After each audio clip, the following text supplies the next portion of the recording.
Good evening all, and welcome. Before the video begins, I want to give a huge thank you to all my amazing patrons who help making these videos possible. If you'd like to find out more information, check out patreon.com/mortismedia. The link is in the description. But without further ado, it's time to get comfortable and let the darkness take control. A few summers back, my friend Gigi was going through a really dark time. We both lived in New Orleans, and the summer months are like an inverse parallel of winters somewhere up north. It's brutally hot instead of freezing. The town empties as people escape to cooler climates, and it seems endless. The summertime blues, it's like seasonal depression for southerners. It was the dog days of August, when even the breeze stops blowing. Sometimes the best way to beat the funk is just to get out of town. We planned a weekend trip to the beach in Pensacola, a 4-hour drive away, with the intention of meeting up with a group of friends who were already camped out on a desolate strip of beach that we frequented back in those days. By the time we rattled out of the city limits in my oven of a car, Gigi was cheerier than I'd seen her in weeks. One overturned watermelon truck and 2 detours later, our 4-hour drive had turned to 6, and it was approaching midnight when we rolled into town. Either asleep or drunk, our friends couldn't be reached to get directions to where exactly they were on that beach. I doubt we tried very hard though. Neither of us care much for camping. What we did both care for quite a bit was a good old seedy motel. It was strangely hard to find one with vacancies. Neither of us had a smartphone to look one up, and we searched the old-fashioned way, finding a run-down enough gas station and asking the clerk. That was how we found the Rat Trap. Weird thing, the guy at the desk didn't want to rent to me at first. He told me there were no open rooms, but recanted just as I was about to walk out the door and head over to the dirt ball across the street. We got our $40 room after all. Victory was fleeting. Some idiot had been creeping on Gigi in the parking lot while I was checking in. The stairs up to the second-story landing were littered with the debris from the chain of a shattered door latch and the latch that had been on our door. I guess this was why the clerk didn't want to rent the room. The deadbolt was still intact though. We made sure to test it, registering the obvious implications of the strewn-busted latch. There are seedy motels, and then there are seedy motels. And this one was really a cut above. I'm certain we wouldn't have stayed if the bolt lock hadn't been secure. But it was past 1 a.m, and we were beat and poor, and it was our tropical beach vacation, balm for all that ails. We made wine spritzers with Topo Chico, played some cards, and put on the hallmark of motels across the nation, Law and Order, to fall asleep to. I figure the noises started at around 2 or 3. I woke up to the distinct sound of long fingernails slowly drumming on glass. I slept on the side of the bed closest to the window and the door. It was close enough that I could reach out and touch the curtains lying down. I rose quietly and pulled the curtains open just enough to peek. Eyes. Just eyes. Wild, like when a horse gets spooked and shows his whites. She must have been trying to peer through the part of the curtain, because her face was inches from mine. Some horror movie stuff. I choked down a scream. We looked at each other for a minute. The fluorescent green light outside cast everything in a green pallor. It was like looking into an aquarium. Her acrylic nails were poised mid-tap, wig askew, eyes rolling, slightly swaying in her heels. I was so relieved I almost laughed. It was just a crackhead. I was impressed and pleasantly surprised by the authority of my voice, firm and angry, and not betraying my fear. She was asking for some guy. I can't remember the name. I guess it must have been the guy staying here before. Broken latch, crackhead ladies, everything checked out. I told her it was just me and my friend, and there was no dude. Don't ever do that with your nails on the window. It's creepy, I told her. Her voice was muffled by the glass. She insisted for a minute, like she thought he was there with us, but left pretty shortly, and I went back to bed. I don't know how much time passed, long enough that I managed to doze off. I jolted awake to the sound of the door rattling.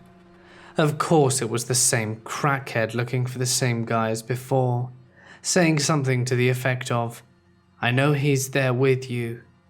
But after some back and forth, she was gone again. The only thing was, I could swear I saw her open the door a crack.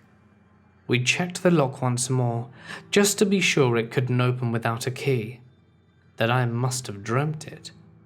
And once satisfied, we tried our best to resume our sweet slumber. Third time. I was certain that the door opening wasn't a dream. I could make out a silhouette of a woman with wild hair, backlit in the doorway. I flew to the door, slamming it shut with the force of all my body, and Gigi right behind me, dragging the flimsy card table and chairs to create a barricade, while I held the lock in place with both hands, and the woman outside yelling incoherently the whole time. So, she had a key. All we could do was to shove every stick of furniture in the room against the door, save for the bulky armoire awkwardly blocking the room's closet. She seemed to have given up. We laid back down again, debating trying to make a run for the office to use the phone or ask for help somehow. But delirium and fear won out, and we nodded off, hoping she was satisfied at seeing that her boyfriend, or whatever he was not in our room. The next time the door opened, though, there was a second voice, another woman.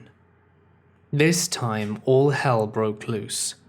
We were screaming, they were screaming, pounding on the door trying to force it open. The second woman kept yelling about needing to get in the room, and that, "We're not gonna hurt you, boo-boo, just let us in," and "Just let us in, and we won't have to hurt you," when something finally clicked in my head. There was something in there they wanted. Drugs, money, whatever. They weren't both pissed off at the thought of some dude cheating or sharing his drugs. Whatever they imagined he was doing to us in there with their addled brains. "Just tell me what you want, and I'll throw it outside." There was a momentary break in the din, and I broke away, frantically looking in every place that I could think of for whatever had been stashed. Under the sink, the chamber of the toilet, air vents, under the mattress, but I came up with nothing. It had been quiet for far too long. I pressed my ear up to the door, listening. The second woman was on the phone, pacing in and out of earshot. When she came back to the door, she was laughing and reinvigorated, and they both went back to forcing the door. "You want to do this the hard way? I'm bringing my boys, and they're gonna mess you up." We were matched dead even, There was no way we were going to be able to keep them out when the dudes they had called showed up. Dawn was just breaking. If they would just leave again for a minute, we could make a run for the car. But it seemed like we missed our chance. The second voice was still laughing like crazy, yelling about her boys with the guns coming to get us out of there. And then, silence. The door stopped moving. I heard footsteps on the stairs and then male voices. I pressed myself against the wall beside the door with my glass Topo Chico bottle raised. More voices. The woman talking in quiet voices that I couldn't make out.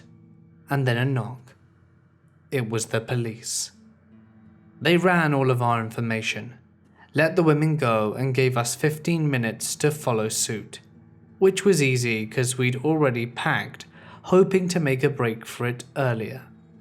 Why we were told to leave is still beyond me, but it's not like we would have stayed anyway when the women could have showed back up at any time, not to mention their friends with the hammers. I went down to the office trying to get a refund. Not happening. The guy told me I could take him to court, and I was steamed. He knew that other people had the key, or at least that the room was a trap spot for cracks. It's why he didn't want to rent it in the first place. In hindsight, I wish I had taken his ass to court. It just wasn't feasible considering I lived 4 hours away and didn't have the money for court fees or a lawyer. He probably knew that too. Greedy git. Back at the room, the police had left, and Gigi just wanted to get out of there. As I was grabbing my backpack, I looked at the awkwardly placed armoire, the only piece of furniture that hadn't been shoved against the door. The only spot I hadn't checked for whatever it was they were so desperately looking for. Then, we went to Waffle House. I live in California, and when I was 18, I left the country for the first time. I graduated high school a couple of months early, with a 4.0 GPA, so my aunt and uncle took me on a trip to South America to celebrate. I was dating someone at the time who isn't particularly important to this story, but it does come up later. Anyway, we went to 5 different countries, and we were gone for a total of 2 months. My aunt and uncle were in their mid-20s, and the legal drinking age in South America is 18. So when we weren't sightseeing and spending days on end traveling by bus, we were partying. We were staying in hostels, and luckily, they were all super nice, and the other people staying there were also so lovely. We made a lot of friends from our stays, and some of them we actually ran into again in other countries. For anyone who hasn't stayed in a hostel, they're mainly comprised of multiple rooms with bunk beds, shared bathrooms, and a common room. So, we get to Buenos Aires, Argentina, and check into our hostel. Me, my aunt, and my uncle were bunking in a room with this German couple who were very nice. One night, my aunt, uncle, and I went out drinking. Had fun, danced, listened to music, ate great food, the works. When we returned, the German couple were asleep in their bunk beds, so we decided to go into the common area so that we wouldn't wake them. Our door opened into the common area, so it was pretty easy access to our room. We were sitting at the bar drinking, and I started talking to this guy. He was tall, a big dude, and had these long dreadlocks, and appeared to be in his 30s. Now I was just having a friendly conversation, but this guy, I suppose, took it as a little bit more than that, and he began asking me if I wanted to go on a walk, or if I wanted to go to the roof with him. Then he started touching my leg. I moved his hand and said, "Sorry, I have a boyfriend." He laughed and said, "A boyfriend? You need yourself a Peruvian." I laughed a little bit, and just responded, "Oh, "No, I'm okay with my boyfriend." He then said something along the lines of, "Well, if your boyfriend really cared about you, he wouldn't have let you come to South America without him." At that point, I kind of just made it obvious, or at least I thought I did, how uncomfortable I was, and decided to go to bed. I told my aunt and uncle I was going to the room, and said goodnight. I was laying in bed for a few minutes when the door opened, and someone walked in. I assumed it was my uncle, and didn't turn around, when all of a sudden, my covers lifted, and someone got into bed with me. I turned over, and it was the Peruvian. Usually in situations like this, my fight or flight is always on fight. But being drunk, 5'3", and with a guy being much bigger than me, I froze. He started smiling and pulled himself closer to me. I just started saying, "No, no, no," and hoping to wake up the German couple. I don't remember what he said to me. All that I remember is his heavy breathing and him touching me and trying to kiss me as I pushed him away. Finally, I told him, "No, stop, get out," and I began kicking him. He got out of the bed, buckled and zipped his pants, and snuck out. I never even noticed that he had undone them. I sat there shaking in bed for a minute before I finally got out, cracked our room door open, and very quietly started calling for my aunt. She was laughing and talking to someone, and told me to hold on, clearly not reading into the situation, but that's not her fault. My uncle saw me though, and came into the room and asked what happened. I immediately burst into tears, and told him before he stormed out of the room.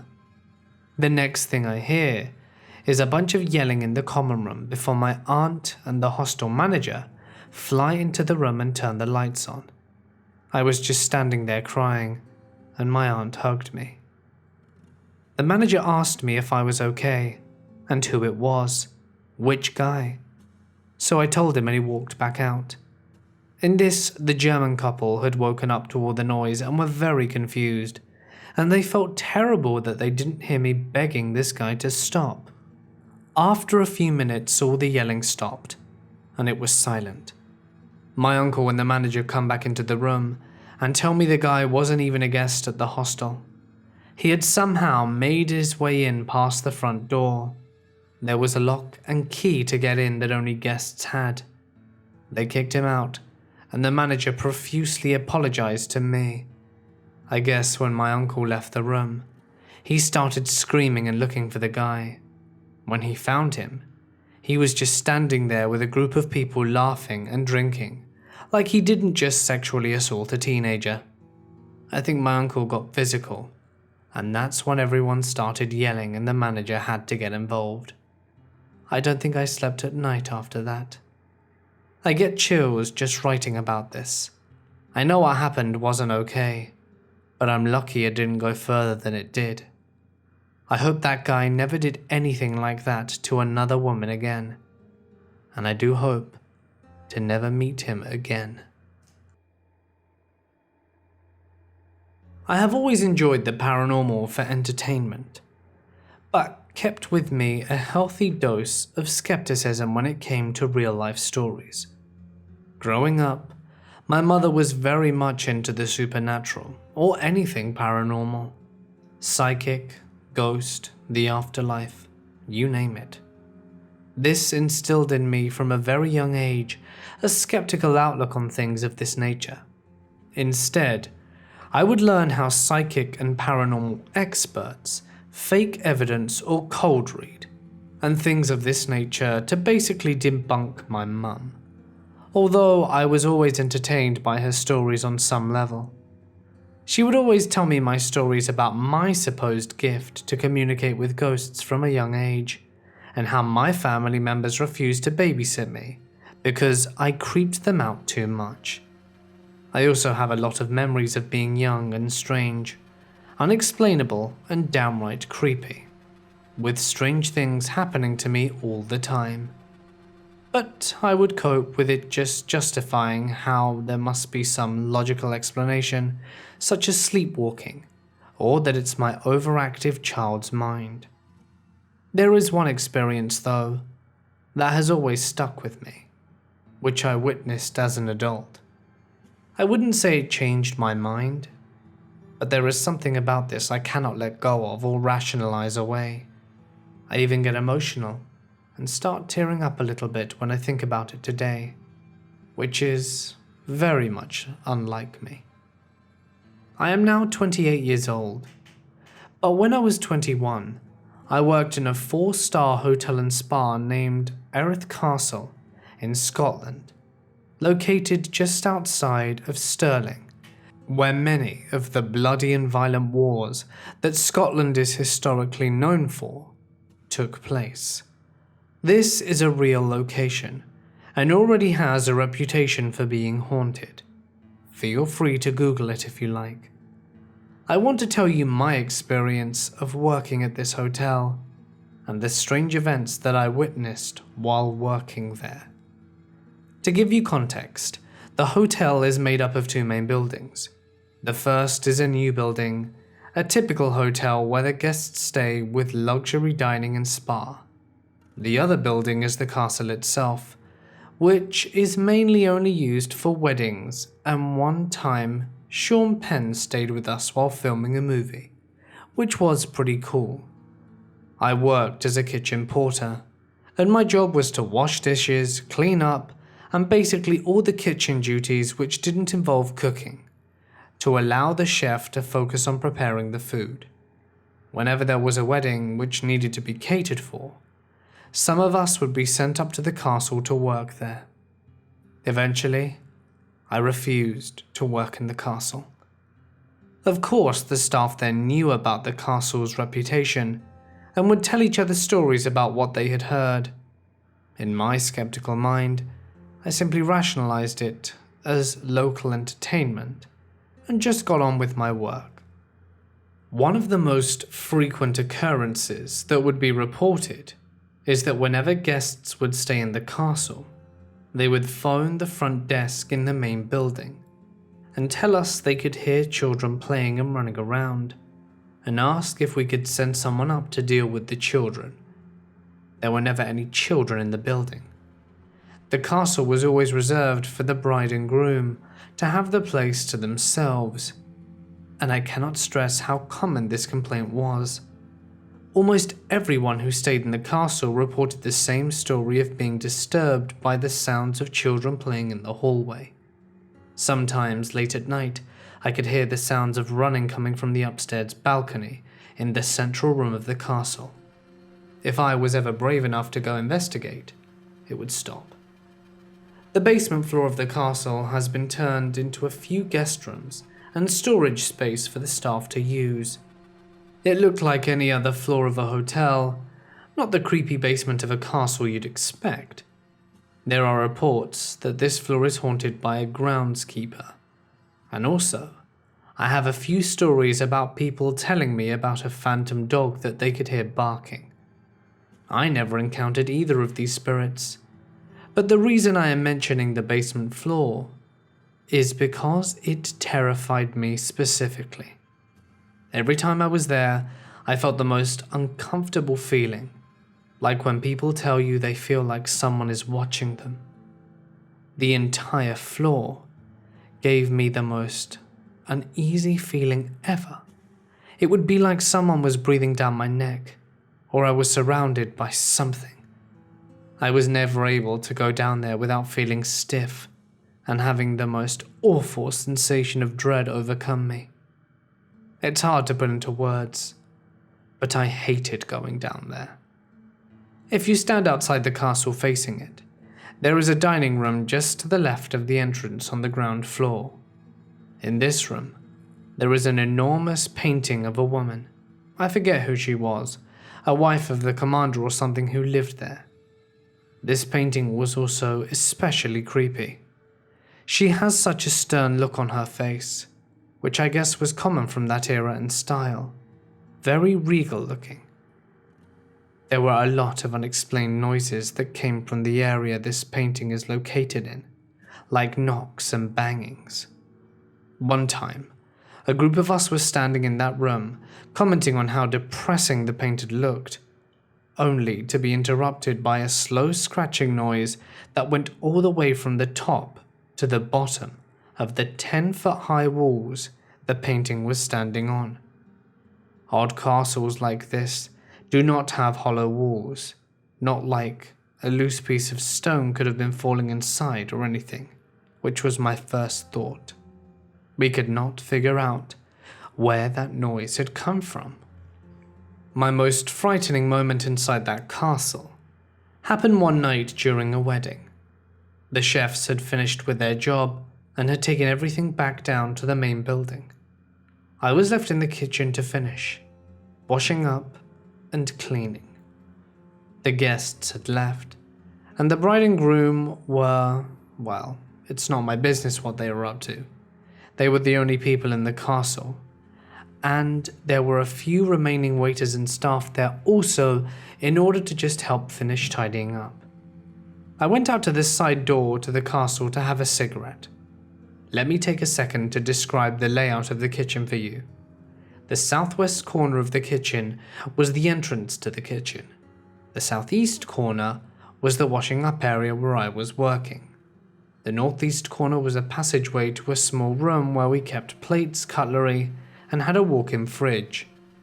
When I came back into the room, after finishing my cigarette, I could hear someone working in the back room, moving cutlery around, stacking plates, and the normal sounds of someone else working. So I paid it no mind, and got back to washing the dishes. After a few minutes, I heard the working sounds from the other room stop, and the room fell silent for a while. It sounded like nobody was moving, which I thought was strange. Another piece of information that you need to know is that me and one of the girls I worked with at the same time would play this game where we would try to creep up on each other and scare the other person. When the sounds of working stopped, there was an unusual silence. I figured, aha, that's the girl. She's about to try and jump scare me. My plan was to continue working like normal, and when she jumped out to try and scare me, I would be there as cool as a cucumber saying, "Nice try." I waited for a full minute, and she never jumped out. I waited for a second minute with still nothing. Thinking she was just really committed to this joke, I went to investigate. I walked into this room, and no one was there. I cannot describe how hard my heart jumped when I walked into the room to find no one there. I started questioning my own sanity and freaking out. I definitely heard someone working back there for a good 30 to 60 seconds before it stopped. The workstations the chefs used formed kind of an alley that you had to walk through to get out of the kitchen. No one could have left the kitchen without walking directly by me, washing dishes. And since I was on high alert, I definitely would have noticed someone leaving. The incident really freaked me out. I had to leave the building for a while and really didn't want to go back to finish my shift. Another time, I was working in the same kitchen, and the night security guard had come through looking confused and told me to follow him. This security guard also had more than his fair share of creepy stories. While walking around this building at night, he took me through a room at the back, which had a small bar and was used to entertain the wedding guests sometimes. This room wasn't in use that night, and he asked me to tell him if I could smell anything. Upon stepping into the room, I was immediately hit with an overwhelming smell of cigar smoke. He insisted nobody had been using this room, and the guests left a while ago. Apparently this room was previously used as the aforementioned commander's study, where he would draw up battle plans and spend time alone. Since I was normally working quite late, I knew this night security guy pretty well. We talked about the creepy stuff we had both encountered in the castle, and he was insistent that it was not just stories. He began telling me of his stories and how common they occurred. After all, he was the guy who had to go checking the castle every time a guest complained about the children, and he told me his encounters were so frequent and unignorable. He had begun to do deep research into the history of the castle and its previous inhabitants. Apparently there were 2 children who had died in a fire, and they're the children of the woman in the painting in the dining room. Their nanny had run back into the building to try and save them and was also killed by the fire. The night security guy told me he had personally taken a photograph of the castle, and in one of the upstairs rooms, slightly left of the entrance, you could clearly see him. Although shaken from other strange experiences, my rational, skeptical mind was still there. He was a tall, slim man in his 40s, spent a lot of time alone walking around the castle and investigating disturbances constantly. I figured he might have been exaggerating or making it up for a good story show, but the next day he brought in the photos to show me. In the upstairs window, just like he said, were the 2 children, and as well as their nanny, looking directly out of the window. It was clear as day. I don't know if that man still works there or not, but he owns a picture that will give you the creeps, and hasn't seemed to have put it online, as I looked. If anyone from Erith Castle reads this, or hears this, and a man matching that description still works there as a night security guard, tell him I'm looking for the picture, and send it to me. Once he showed me this photo, that was the last time I was ever in that castle. Every time a wedding has happened, I would refuse to cater for it. I'm not going. Someone else can.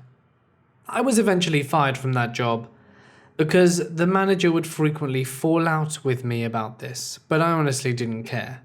I never wanted to go near that place again. Despite keeping my skepticism, I admit there was something about that place that just wasn't right. I will remember that job and that castle until the day I die. Just thinking about being back there gives me the creeps. To start off with, I'm a 19-year-old female, and at the time of this story, I was around 15. I want to make it clear that I'm a very spiritual person, and have had many encounters with the paranormal before, but this one was the most terrifying yet. Every year for work, my mother has a convention at a hotel that was built in the late 1700s. The place is massive and overall elegant. Since her work has been going there for years, our family gets a discount whenever we want to venture there for a vacation. This was my first time at the hotel, and I instantly loved it. With me was my father, brother, and of course my mother. When we first got into our room, there was just a dreading feeling whenever I entered my room alone, so I tried to only go in there with my brother. We had a lot of fun eating gourmet food, getting a spa treatment, and wandering around the hotel grounds. I was outside one day with my camera and decided to take a picture of the main building. As I was looking through the camera, I noticed tiny windows at the top of the building. Nothing unusual. Just windows to the old maid's quarters, my mum said. But I still got a weird feeling from just looking at them. And it didn't help that most of the windows were broken, or even open, in the dead of winter. One night after dinner, my mother and I decided to walk around the interior of the hotel, while my brother and father rested in the room. It was around 8 p.m, and there were very few people, especially if you strayed away from the main entrance. We took our time walking around and looking at various rooms, including a movie theater that we both refused to enter. Before we headed to bed, we decided to go to the very top floor to look out of some of the windows to get a better view of the town below. We entered the nearest elevator and pressed floor 16. As we were going up, my brother called to ask us where we were, and my mum and him started chatting. All of a sudden, the elevator doors opened, and we were both frozen in place. The door opened, and we both got hit with an incredibly cold breeze along with a pitch-black room. We both immediately pressed a different floor because we could sense that we weren't supposed to be there. I squeezed my eyes shut because I was so scared something was going to pop out at me. Suddenly the doors close, and we both start to relax. But all of a sudden, the numbers on the elevator display panel start going crazy. It was rapidly displaying 2, then various other numbers, including those that weren't even listed as buttons on the elevator. I got so scared, and my mother and I were hanging onto each other in complete terror. By the time my mother was off the phone with my brother, we had no idea what was going on. All of a sudden, the panel displays floor 15, and the doors swing open. Not wanting to stay in the elevator, we decided to use the stairs. As we started making our way to the stairs, I start to feel a presence behind us. I let my mother know what I'm sensing, and she tells me just not to look back and to walk as quickly as possible. That statement freaked me out even more, because my mother doesn't usually feel that kind of energy. As we're making our way down the stairs, I decide to look back, and what I saw will stick with me forever. I saw a tall, black, mist-like shadow figure a few feet behind us. It didn't have any features and seemed to stand still. We kept running until we hit the main floor, and we could finally breathe. We decided to look at the elevator to see if the floor we selected had an employee-only sign, but it didn't. On our way back to our room, we figured out that we must have accidentally made our way up to the old maid's quarters, which sent a chill up my spine. My mum also came to the conclusion that the cold air must have just been the winter air making its way through the broken/open windows. I agreed, but the cold air felt different from the crisp winter air from outside, but I could have just imagined that. When we got back to our room, my brother asked what happened, and we told him the whole story. All of a sudden, he looked at us with a weirded out look on his face, and he told us that while on the phone with my mum, when the elevator doors opened, he heard a bunch of whispers come through our end. This freaked me out so much, I opted to sleep in my mother's room the rest of the trip. Nothing else happened during our vacation, and we left a few days later. My mum still has her convention there every year, and now that I'm employed with her, I go as well. Whenever I go, I always experience things, but nothing that extreme. I managed a resort in the Adriatic for several years. The place is old and rustic. It's miles from civilization and very peaceful. It was built in the 20s and had somewhat of a sordid past. It was built for a Canadian senator who would run rum down from Canada during Prohibition. We still had the underground locked safe room where he would store the booze, as well as hidden booze hiding areas underneath some of the cabins. Calvin Coolidge stayed at a camp across the pond during his presidency and would visit my camp for the spirits, I'm sure. Anyway, I met a girl and decided to sleep out under the stars on the camp's peninsula.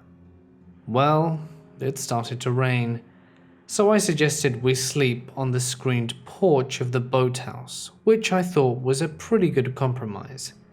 So after we're all set up, it was getting pretty late, about 1:30 a.m. or so. We were laying there, and I was all toss and turn because I'd been asleep and woken up. so I'm having a hard time falling asleep after stuff like that. We laid there for about a half hour or so before I heard the bathroom door open in the boathouse. It couldn't have been anything else but that door. I did all the maintenance on those old buildings, and oiling that particular door was on my work list for the next day. My first thought was my boss, the owner of the camp. She is notoriously nosy and has been known to spy on the staff in their staff quarters. So she was my first logical thought as to who had made the noise. Why she would have been hiding out in the men's bathroom in the boathouse for over an hour is beyond my comprehension. I proceed to hear footsteps walking across the boathouse, down the 3 stairs onto the dance floor, and stopping right in front of the door to the screened porch. I lay there just waiting for the door to open, and my boss to call my name. And as the minutes stretched out, I started praying that she would open the door, walk away, sneeze, dance the funky chicken, or anything. But nothing. The rest of the night I stayed up, stiff and straight as a poker in my sleeping bag. No receding footsteps, no door noises, no nothing. My girlfriend, I, the night, and the empty boathouse. The next morning my girlfriend, although she wasn't at the time, but she was the 4 years that followed, rolled over me and immediately asked me about the footsteps the night before. She had also stayed up all night waiting for some other sounds to explain those footsteps in the night, and heard nothing. She was terrified, and never went into the boathouse again. I unfortunately had to go into the boathouse on a daily basis. Everything was cool during the day. At night, I had to turn all the lights in the camp off. This is something I've done every night for the past 3 years. However, ever after, there was always a sense of dread going in there. Being alone in the dark in the boathouse. The worst part is there is an enormous hanging bed in the front of the fireplace. It was for the former camp owner to take naps on during the day, hung on chains so that the bed can be lifted out of the way for entering guests in the evening. Every single night, that bed was swinging. A 175-pound bed swinging on its chains in the dark of the boathouse. Until my last day at the camp, if I went in at night, that bed was swinging. Hey guys, it's Mort here, and thank you so much for listening. Hotels, as we've figured out by now, can be creepy for many a reason. If you enjoyed tonight's stay, feel free to drop a like and leave a comment with your thoughts, and why not subscribe and press the bell icon for good measure to never miss a nightly post. If there is a story that you would like to share, haunted hotel or otherwise, you can find the link in the description to send it to my email or post it to my Reddit. Either are fine. But anyway, for now guys, I'm gonna sign off. Stay awesome, and I'll see you in the next one.